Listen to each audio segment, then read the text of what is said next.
रामकृष्ण हरी मंडळ. तर चला आज आपण पाहू 14 तारखेच्या निफ्टी 50च्या आठवड्याच्या आय-एम-पी लेवल्स. मार्केटला एक रेजिस्टन्स आहे 25,922. त्याच्यानंतरनं दुसरा रेजिस्टन्स आहे 25,976.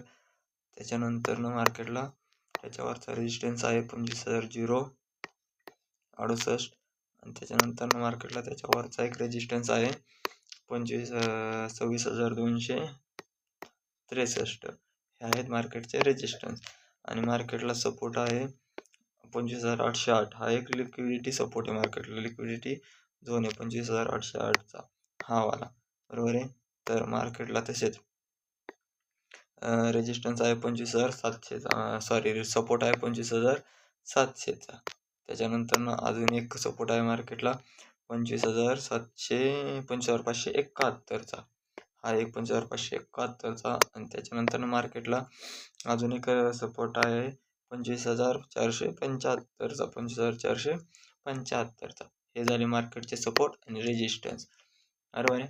जर जोपर्यंत मार्केट 25,976च्या खाली आहे तोपर्यंत मार्केटचा आपला व्यू डाऊन राहणार आहे. ज्यावेळेस मार्केट ह्याला ब्रेक करून किंवा गॅप अप ओपन होऊन वरच्या साईडला असेल तर आपला व्यू अप राहणार आहे, एवढं लक्षात ठेवा. आणि जर कोणाला मार्केट या लेवलवर कशाप्रकारे मूव्ह करेल, कशाप्रकारे रिजेक्शन घेईल किंवा ह्या लेवल्स कशाप्रकारे वर्क करतील ह्याचे फुल ॲनालिसिस पाहिजे असेल तर मी तुम्हाला